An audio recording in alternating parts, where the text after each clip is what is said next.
Сәлем достар, мен бүгін қайнатылып дайындалатын аджика дайындайын деп жатырмын. Сіздер де дайындап көрсін деп сіздермен рецептпен бөлісіп отырмын.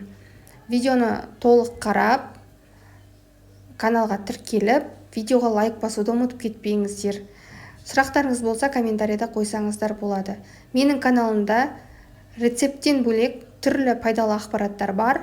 Менің каналыма тіркелгеннен кейін видеоларымды бір шолып қарап шықсаңыздар болады. Оның ішінде ИП отчеттары, ЭЦП кілт алу, ЕГОВ туралы ақпараттар және де ИП-ның налогтары туралы ақпараттар, түрлі ақпараттар осы YouTube каналымда бар. Тіркеліп кетуді ұмытпаңыздар.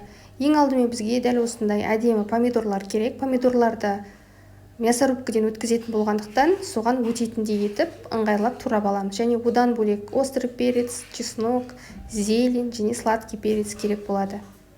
Осылай барлығын кезекпен кезек мясорубкіден өткізіп алатын боламыз. Помидорлардың арасында міндетті түрде чеснокты де өткізіп аламыз, себебі ол қалып қоюы мүмкін. Арасына сол үшін өткізіп жібереміз. Зелень қоссаңыздар да болады, өздеріңіз қоспасаңыздар да болады.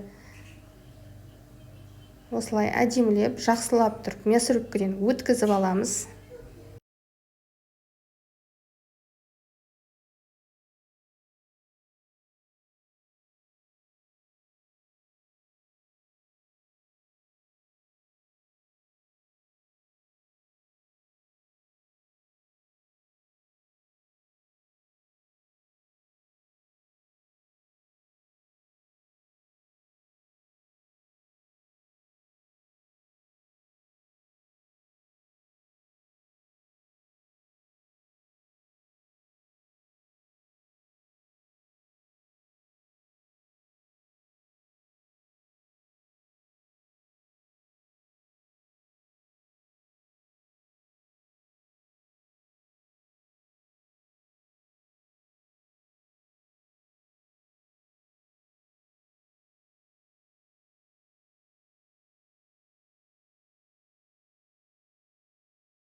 Мінекей, барлығын өткізіп болдық. Енді жақсылап барлығын араластырып аламыз және керегінше тұзын, секерін саламыз.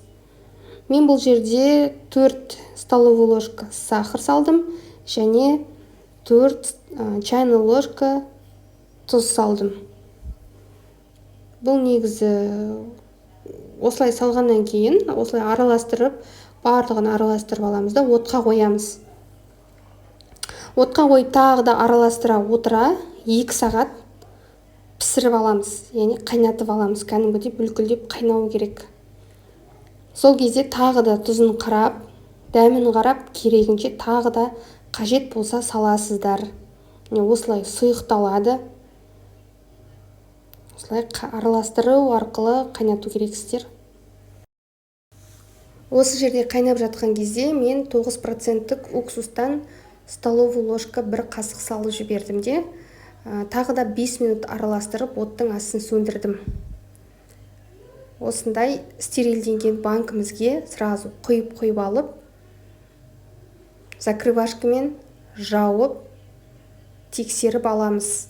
Дұрыстап жабылды ма банкіміз, жабылмады ма, аунатып, барлығын қарап, сосын бір түнге үйге төңкеріп, жылы жерге, жылы көрпеге орап алып қоямыз. Егер бір түннен жақсы болып шықса, значит болды деген сөз. Бұны енді погребке салып қоя берсек болады. Мінекей, қараңыздар, өте әдемі болып шығады. Сіздер де дайындап көріңіздер дәл осы рецептпен. Өте дәмді болып шығады. Міне сіздерге көрсетіп жатырмын. Және қалай тексеру керек екенін де көрсетіп жатырмын. Просто ыстық, сосын осылай тряпкамен ұстап тұрмын. Осылай араластырып алыңыз, ыстықтай жабасыз. Мінекей дәл осындай болып шықты. Менде негізі бұдан да көп банка шықты. Мен тек осы екеуін ғана суретке түсірдім. Дайындап көріңіздер.